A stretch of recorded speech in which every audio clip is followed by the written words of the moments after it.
isa ako dun. Gusto ko talaga yung bag na yan. And actually ako, inaantay ko na lang din na isa sa mga araw or months na darating is makuha ko itong product to. So, ito, mayroon ako nakita na dupe bag para sa pag ginamit natin, is ganyan siya, O, diba? Ang ganda kaya ng tignan, diba?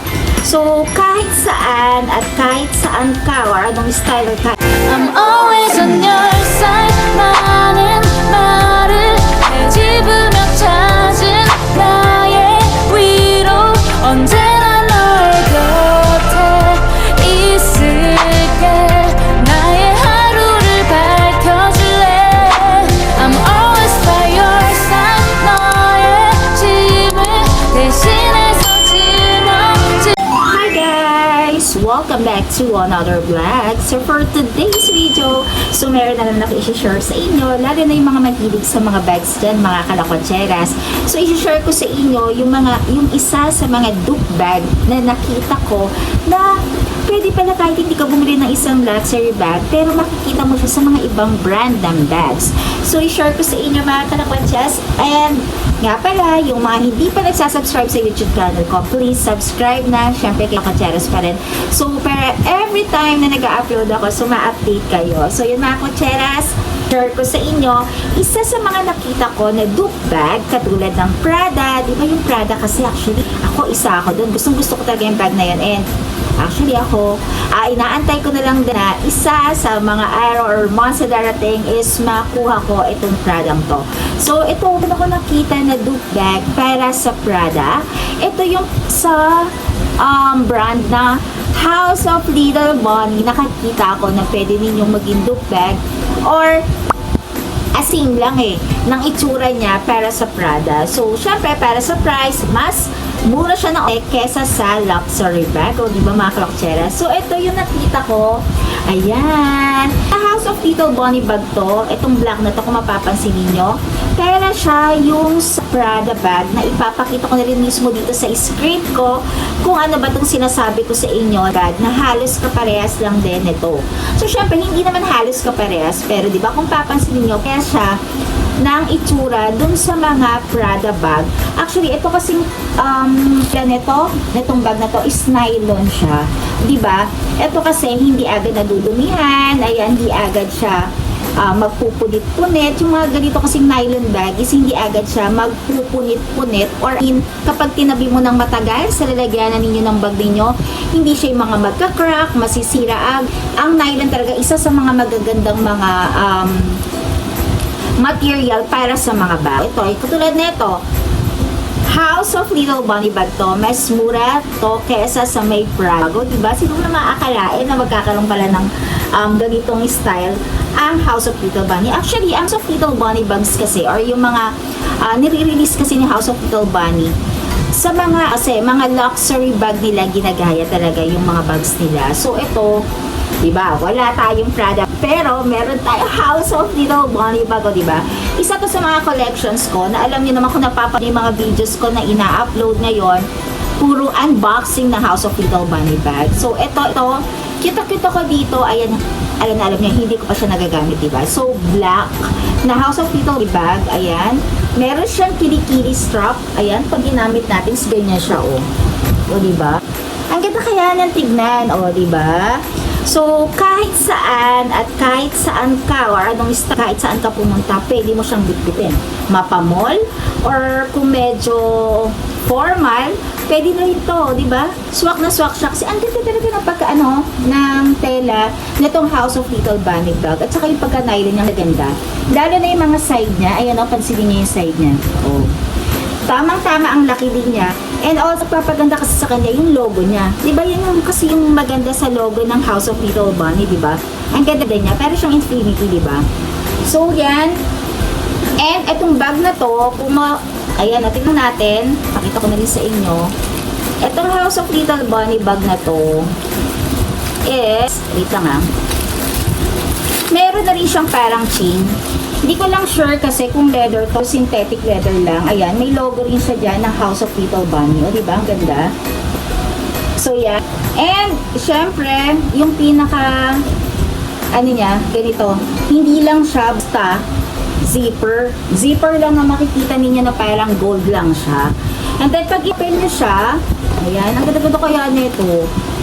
Ayan, pag open nyo, tignan natin.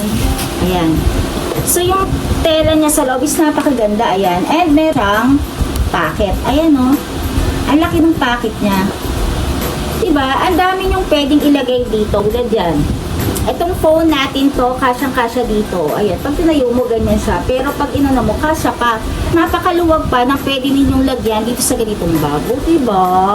And ito palang bag na to, ng House of Little Bunny, is meron din itong kasamang sling bag. Asan na yung sling bag? Ay, kasama siyang sling bag na pwede nyong ilagay. Lalo na kung mahilig kayo sa sling bag, pwede nyong ilagay. Ayan, ang ganda ng pinaka-ano niya. Diba? Parang belt. Perang belt style siya na isasabi lang siya sa magkabilang side ng mismong bag. O, diba? Ayan. Isasabit nyo lang siya dito. And ang maganda lang dito kasi, natatanggal nyo tong strap ng kilikili bag. Kasi i-remove mo lang siyang paganyan, no? Ayan. Mari-remove mo na siya at pwede mo na siyang palitan no mismong pang belt para maging body bag ninyo, diba? So, kasi minsan, parang ako, kapag nagmo-mall, nag-grocery, parang mas preferred ko yung naka-crop body sa akin. Para, di ba, kahit sa ang kilos mo, kayang-kaya mo siyang gawin. Wait lang, parang, yun. At saka maganda dito, mahigpit. Ayan, o. So, magiging ganyan siya. Actually, pwede nga rin nato, no? Parang ganyan, tapos bit-bit mo lang siya. Alam mo yung gano'n, nauuso natin yan, di ba? Yung nakaganyan ka lang. Cute. Bagong style, no? Wala naman talaga sa style na gano'n. Pero parang feeling ko, pwede yung gano'n. So, ayan, kabit natin to. So, depende sa prefer din yung haba. Kasi may mga butas naman yan. And lagi kong sinasabi, since hindi naman ako katangkaran, di ba? So, medyo maiki lang. And ito yung pinaka-anya, ganyan lang siya. Ayan. So, isasabit mo lang siya dyan. Ganda, no? Ang ganda ng pagka-gold niya. Actually, nagpapaganda kasi sa mga bag, lalo na kapag black, is yung may, ang kapartner is gold. Ayan, no? Tapos, pag sinuot mo na siya, ayan, ganyan na siya. O, diba? Depende sa preferred ninyong taas. Diba? Ako kasi mas preferred ko ata, medyo mataas pa sa akin ng onte, ganyan. Kasi para pag may kinuha ko, diba? Parang pag may kinuha kang ganyan, abot-abot mo, hindi para kang nakaganon, diba? So, yun. So, yun mga kalakatseras, isa to sa isi-share ko sa inyo na dupe bag na Prada. O, diba? Hindi lang sa perfume tayo makakakita ng ganyan. Pati sa mga bags, makakarin tayo ng mga ganyan, diba? So, maging wise tayo, diba? Sa pag-check or pagbili ng bag. Na pa naman at hindi natin ma-afford pa ang isang bagay, pwede tayong maghanap ng ibang mga brands, diba? Na pwedeng pasok na pasok sa ating bulsa. O, diba? Wala lang, naisip ko lang yon kasi ako rin, gusto ko yung anong yun eh. Yung ng Prada, yung black nila.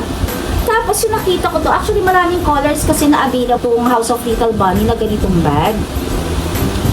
Ang alam ko, ang name nitong bag is, wait kasi di ba may yung mga name kasi ng mga House of Little Bunny, may mga name sila para mas madaling malaman kung ano siya, di ba? Kung alin siya doon. Wait, check ko lang. Ayan, ang bag na to, ang tawag ito, kung sino man makakagusto or kung sino bumili, hindi ko lang sure kung available pa to. Itong bag na to. So, Hype Girl tawag dito. And iba-ibang color to. So, yan, kung sino may gusto itong bag na to. Yan! Ang cute niya, di ba mga kalokatsera? Sobrang cute. And ang maganda lang kay House of Little Bunny, ayan. Mga etiketa niyang ganito. Di ba? Nakakaganda. And syempre, yung sa mga zipper niyang ganyan, ayan o. Meron din siyang logo ng House of Little Bunny. Malalaman mo talaga na galing talaga sa mismong store nila itong ganitong bag. So, yun mga kotseras, diba? Nagugustuhan nyo ba yung mga ganitong pag-unboxing natin ng mga bags, lalo na ng House of Little Bunny? Sa ngayon, alam ko, meron pang mga bagong mga release si House of Little Bunny and hindi ko sure dahil ako gusto ko ulit bumalik ng Thailand to check ako mismo sa sarili ko kung may mga bago nilang releases na mga bag. Alam ko kasi yung mga bag nila na mga katulad ng mga timeliness, yung mga ganang treasure bag nila, yung ngayong version nila, mas pinaganda nila yon. And yung mga handle is mismong leather talaga. Kahit na yung dito nila is yung mga PU. Yung hindi sila original na leather, yung PU yung tinatawag nila, na mga synthetic leather lang. Pero ang handle nila is leather talaga at original na leather. O, mga kalapatseras. Minsan, yun, mas maganda na i-grab natin. Ba't ako naiinitan? Pero, mukha naman ako, di ba? So, yun, Kaklatseras, ito isa to sa mga bag na ipapakita ko sa inyo. Nakaparehas halos ng, syempre ang logo, syempre di natin may iba yan, di ba? So, imbis na bumili tayo ng fake, di ba? Bumili na lang tayo ng ibang mga brands na halos kaparehas lang din nung mismong gusto nating mga bag. So, yun mga kaklatseras, yun ang i-share ko sa inyo. Siguro hanggang dito na lang din. And gusto ko lang i-share inyo din yung kung sino yung mga init. Yung merong mga gustong mga bag sa mga luxury bag na hindi pa natin ma-afford. So yun, bigyan ko lang kayo ng tips na pwede palang mabili sa mga ibang brands ng mga bag. So yun mga kotseras, kung gusto nyo itong YouTube channel ko, please don't forget to like, share, and subscribe pa rin sa YouTube channel ko. Siyempre, Jala Kotseras pa rin. See you next time. Please subscribe sa YouTube channel ko. Don't forget to like, share, and subscribe. Bye! See you next time!